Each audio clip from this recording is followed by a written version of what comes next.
Assalamualaikum warahmatullahi wabarakatuh. Nama saya Mahmud Zuhdi bin Suhaimi. Nombor metrik BQ23110040. Hari ini saya akan menceritakan sedikit asal-usul ataupun latar belakang bahasa Melayu Brunei dan bahasa Kedayan. Orang Melayu Brunei adalah kumpulan etnik asli yang menetap di seluruh negara Brunei dan di kawasan pantai barat selatan wilayah Sabah, seluruh wilayah Persekutuan Labuan dan sebelah utara wilayah Sarawak juga. Hampir separuh daripada penduduk kaum Melayu di kawasan pantai barat selatan negeri Sabah dan sebelah utara negeri Sarawak adalah etnik ataupun yang berketurunan daripada Melayu Brunei. Disebabkan lokasi Sabah yang berhubungan, yang berdekatan dengan Brunei, telah dikatakan bahawa Sabah ialah perkataan daripada Melayu Brunei itu sendiri yang membawa maksud hulu ataupun sebelah utara sungai. Sejarah terawal yang direkodkan di Sabah ketika tamadun pada abad yang ke-15 ketika era Kesultanan Brunei. Manakala bahasa Kedayan adalah satu yang dialik bahasa Melayu Brunei yang dituturkan oleh suku Kedayan yang berasal dari Sungai Kedayan di Brunei dan juga ditutur di Miri Sarawak, Sepitang Sabah dan wilayah Persekutuan Labuan Malaysia Timur. Puak Kedayan merupakan salah satu bangsa yang menetap di Kepulauan Borneo, dipercayai berasal dari Kalimantan dan berhijrah ke Sabah, Sarawak dan wilayah Persekutuan Labuan. Di Miri, Sarawak, kebanyakan bangsa Kedayan menetap di daerah Bekeno. Okey, persoalannya, adakah sebarang pengaruh atau peminjaman perkataan antara kedua-dua bahasa ini? Dan jika ada, berikan contoh yang sesuai. Jawapan saya ada. Kedua-dua bahasa ada peminjaman perkataan antara keduanya. Contoh peminjamannya ialah dalam bahasa Melayu Brunei, benar, manakala dalam bahasa Kedayan, bana. Manakala besar dalam bahasa Melayu Brunei, basah dalam bahasa Kedayan. Kemarin adalah dalam bahasa Melayu Brunei, kalamai adalah dalam bahasa Kedayan. Beliau adalah dalam bahasa Melayu Brunei, indung dalam bahasa Kedayan. Walaupun mempunyai peminjaman bahasa, saya berpandangan bahawa kedua-dua bahasa tersebut masih menggunakan kosakata dan perkataan yang tersendiri untuk mengekalkan atau melambangkan identiti mereka yang unik. Sekian, terima kasih. Assalamualaikum dan salam sejahtera. Nama saya Muhammad Ali Faikal bin Azizan dengan nombor metrik BQ23110096. Hari ini saya akan menceritakan tentang perbezaan bahasa Melayu Brunei dan bahasa Kedayan dalam konteks bunyi R. Bahasa Melayu Brunei ini mempunyai bunyi R yang dinamakan sebagai getaran gusi R. Sebaliknya, bahasa Kedayan tidak mempunyai bunyi R. Bunyi vokal dalam bahasa Kedayan adalah sepadan dengan bunyi R dalam bahasa Melayu Brunei. Sebagai contoh, perkataan pagar dalam bahasa Melayu Brunei, bunyi R-nya adalah jelas. Bahasa Kedayan pula tidak mempunyai bunyi R. Bunyi vokal dalam bahasa Kedayan adalah sepadan dengan bunyi R dalam bahasa Melayu Brunei. Ini menjadikan bahasa Kedayan unik kerana hanya memiliki 3 vokal iaitu I, A, dan U. Dalam kosakatanya, perubahan bunyi bahasa Kedayan mempunyai pertukaran bunyi vokal daripada bahasa Melayu baku. Antara lain ialah bunyi A akan berganti dengan bunyi A. Seterusnya, dalam bahasa Kedayan, perkataan pagar diucapkan sebagai pagar. Ini kerana dalam bahasa Kedayan, bunyi R digugurkan jadi pagar dalam bahasa Melayu menjadi pagar dalam bahasa Kedayan. Sebagai contoh lain, perkataan besar dalam bahasa Melayu menjadi basar. Dalam bahasa Kedayan, perkataan fikir menjadi fikir dan telur menjadi talur ataupun talur. Baiklah, seterusnya ialah persoalan di dalam perbezaan bahasa Melayu Brunei dan bahasa Kedayan dalam konteks bunyi R, iaitu adakah terdapat perbezaan tata bahasa antara kedua-dua bahasa ini? Yang pertama, bagi menjawab soalan ini ialah dalam konteks analisis ayat, dalam ayat mereka menanam padi di sawah. Dalam bahasa Melayu Brunei, ayat ini diterjemahkan menjadi durang nanam padi arah sawah. Manakala dalam bahasa Kedayan, ia menjadi bisia nanam padi di sawah. Yang kedua pula ialah berkaitan perkataan, terdapat juga perbezaan dalam perkataan Melayu yang digunakan. Sebagai contoh, perkataan pelangi, kecil dan pagi dalam bahasa Melayu dalam bahasa Melayu Brunei adalah mengkawat, damit dan sambat. Manakala dalam bahasa Kedayan, perkataan tersebut adalah kalat mata, cuik dan kalasi. Begitulah perbezaan yang terdapat di antara dua bahasa ini dan mempunyai makna yang sama dan cuma perkataan sahaja yang berbeza. Akhir sekali, pada pendapat saya, penggunaan bunyi R ini mempunyai keunikannya yang tersendiri yang mana melambangkan identiti bahasa dan bangsa sesuatu kaum. Oleh itu, jelaslah di sini bahawa perbezaan tata bahasa yang terdapat dalam kedua bahasa ini wujud. Walaupun mempunyai maksud yang sama tetapi dengan sebutan yang berbeza. Perbezaan ini menunjukkan keunikan dan kepelbagaian dalam bahasa-bahasa yang dituturkan di Brunei dan di Malaysia. Assalamualaikum warahmatullahi wabarakatuh. Nama saya Muhammad Syafiq bin Isnadi, Intik number BA 23110497.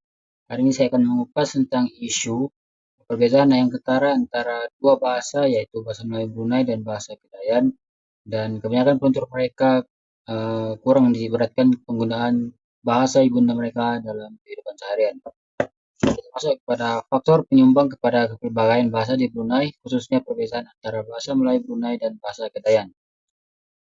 Dari segi faktor yang pertama yaitu sejarah, penjajahan dan perdagangan. Seperti yang kita tahu, aktiviti penjajahan dan perdagangan ini dapat mengakibatkan kontak antara penjajah dan pedagang, di mana apabila kontak itu berlaku, bahasa-bahasa mereka turut disebar luas dan dapat diketahui oleh orang-orang lain. Seterusnya melalui budaya dan etnik. Tradisi lisan dan warisan. Warisan lisan dan tradisi masyarakat boleh memainkan peranan penting dalam memelihara perbezaan bahasa di kalangan komuniti-komuniti yang berbeza. Makna jika mereka kerap menggunakan bahasa ibunda mereka, sedikit sebanyak akan dapat memperkenalkan dan juga dapat memelihara mereka punya bahasa daripada lupus. Dan akhir sekali dari segi interaksi sosial, interaksi harian.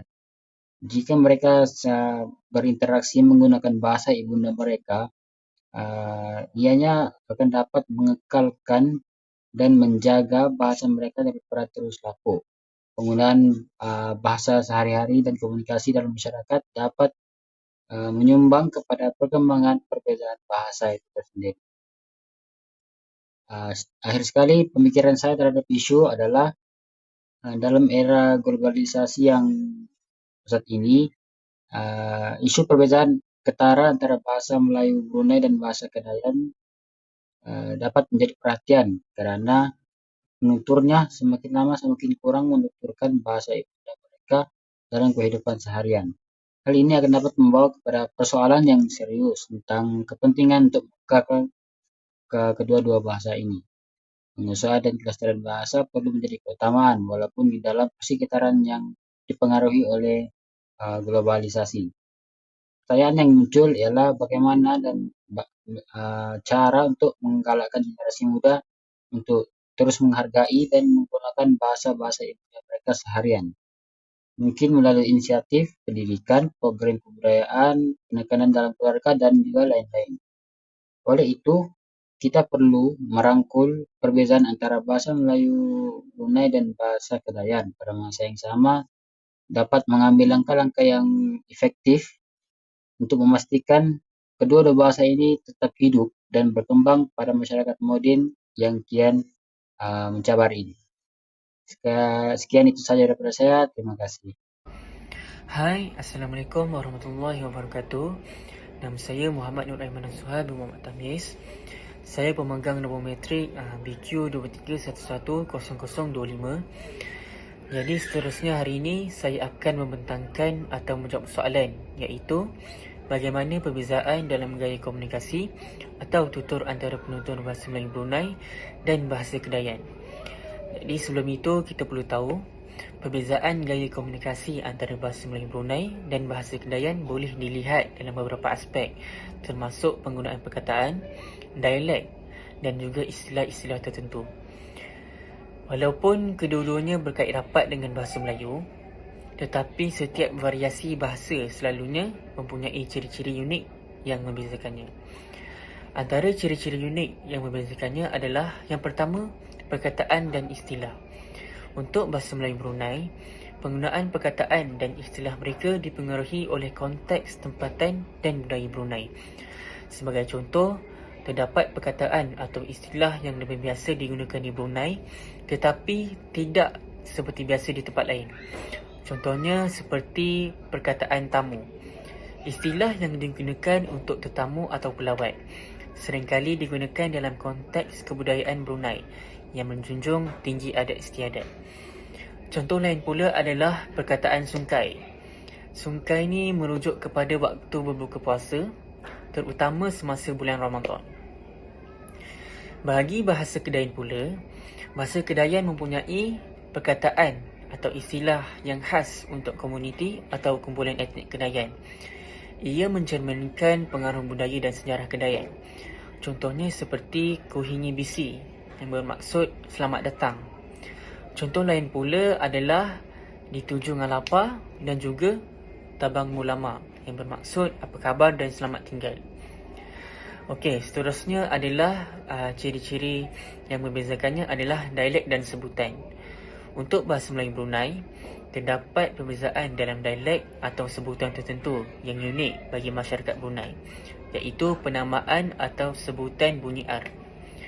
Untuk bahasa Melayu standard, sesetengah dialek mungkin tidak mempunyai bunyi R, tetapi bahasa Melayu Brunei cenderung untuk mengekalkan bunyi R, terutamanya di hujung perkataan.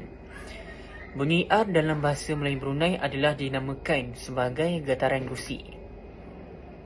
Bagi dialek sebutan untuk bahasa Kedayan pula adalah Kedayan ni mempunyai ciri fonetik atau sebutan tertentu yang membezakannya daripada dialek lain dalam rumpun bahasa Melayu. Walaupun perbezaan dalam dialek atau sebutan tertentu mungkin tidak sejelas perbezaan dalam dialek Melayu utama, terdapat beberapa ciri khas bahasa Kedayan. Sebagai contoh, penggunaan kata kijap untuk sebentar. Kalau bahasa Melayu standard kan kita panggil sebentar, tapi kalau kalau bangsa Kedayan dipanggil kijap yang bermaksud sebentar. Contoh lain pula adalah penggunaan kata tangas.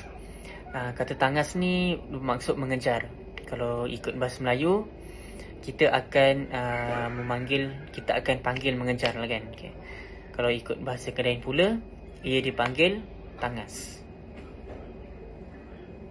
Hai, Assalamualaikum dan selamat sejahtera. Saya Ginayatul Akila binti Sungsang, pemagang nombor matrik BA 23110140. Pada hari ini saya akan mengongsikan dan membincangkan soalan kami yang pertama, iaitu apakah perbezaan utama dalam fonologi antara bahasa Melayu Brunei dan bahasa Kedayan. Saya berikan sedikit tentang bahasa Melayu Brunei dan bahasa Kedayan. Kalau bahasa Melayu Brunei ni ia lebih dikenali dengan Bekurapak Brunei.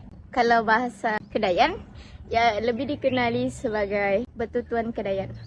Fonologi yang paling ketara dan yang paling utama dalam kedua-dua bahasa ni ialah penggunaan bunyi R dan juga huruf R. Saya katakan ini kerana kalau orang yang Bekurapak Brunei ni, dia punya slangnya ia akan lebih macam ketara sikit untuk huruf R. Kalau untuk yang Betutuan Kedayan punya slang ni macam ia macam silent R but not that silent. Seterusnya untuk orang Bekurapak Brunei ni saya boleh berikan satu contoh lah. Satu contoh, if dua-dua penutur ni berjumpa, mereka akan mudah faham sebab dorang punya bahasa lebih kurang dan juga R dia tu dorang lebih faham antara mereka-mereka. So di sini ia punya R dia tu untuk yang Bekurapak Brunei, mereka macam guna satu contoh lah, saya berikan satu contoh. Basar banar rumahmu ni wang. Itu untuk yang Bekurapak Brunei. If yang bertutuan Kedayan, diorang akan cakap, aweh, pasal mana aja ni, rumahmu ni. R dia tu macam hilang. So, yang saya boleh tekankan di sini untuk kedua-dua penutur ni, untuk yang berkurapak Brunei dan juga tutuan Kedayan ni, akan lebih faham disahkan huruf R antara dorang penutur ni. Seterusnya, kosakata yang unik juga boleh dijadikan sebagai perbezaan utama antara fonologi bahasa Melayu Brunei dengan bahasa Kedayan. Di sini saya akan memberikan contoh yang terdekat lah untuk fonologi R. Dorang guna getaran R tu dorang silent kan. So saya akan berikan beberapa contoh. Perkataan tu bising, orang Brunei panggil ingar. Mun orang yang bertutuan Kedayan, dia panggil ingar kau ni wang. Contoh yang kedua pula yang saya boleh bagi, nyamuk. Nyamuk, kalau orang yang kurapak Brunei, dorang pun cakap nyamuk jualah. Kalau orang yang bertutuan Kedayan, dia akan sebut rangit or angit. Sebab dia boleh silent R. Di sini kita boleh nampak perbezaan dari huruf R. Kalau yang berkurapak Brunei tadi, dia akan sebut nyamuk ataupun rangit. If yang orang bertutuan Kedayan ni, dia akan silentkan rangit kepada angit. Contoh yang lain pula ialah miang. Miang tu orang yang berkurapak Brunei, orang guna juga untuk perkataan miang. Kalau yang bertutuan Kedayan, orang lebih macam angga. Angga kau ni wang. Macam itulah.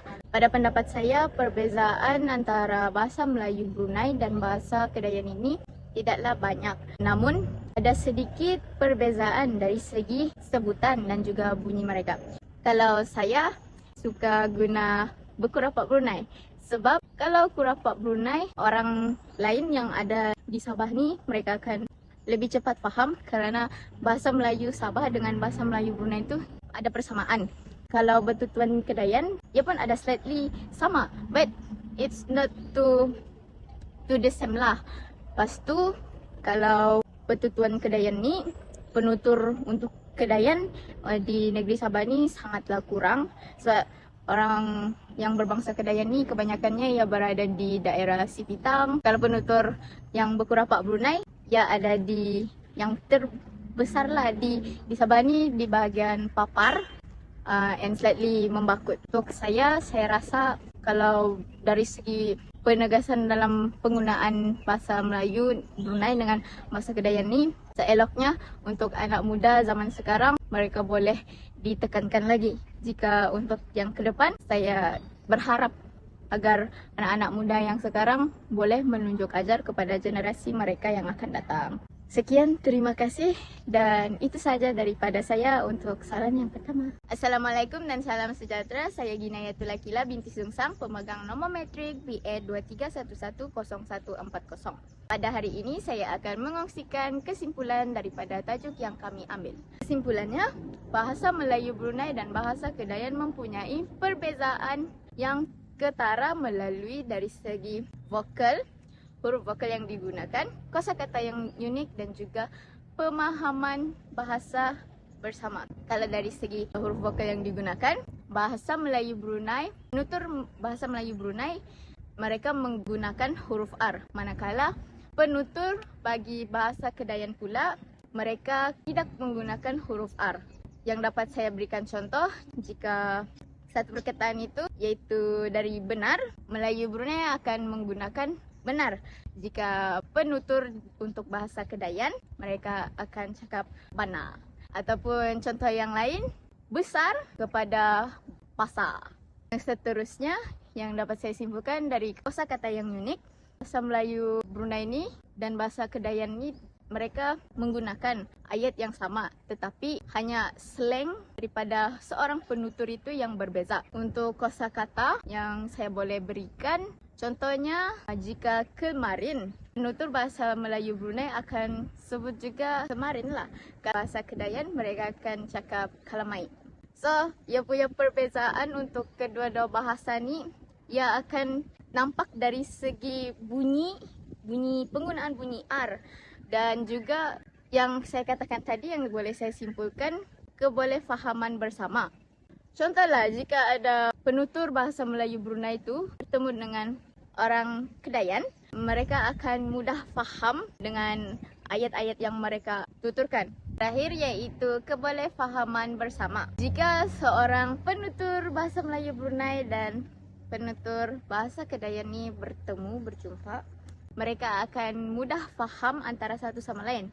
Hal ini disebabkan orang-orang Kedayan juga pada asalnya mereka datang dari Brunei, dan penutur bahasa Melayu Brunei ini juga orang-orang di Brunei. So, kalau orang bercakap, mereka akan lebih mudah faham. Sekian, itu saja daripada saya.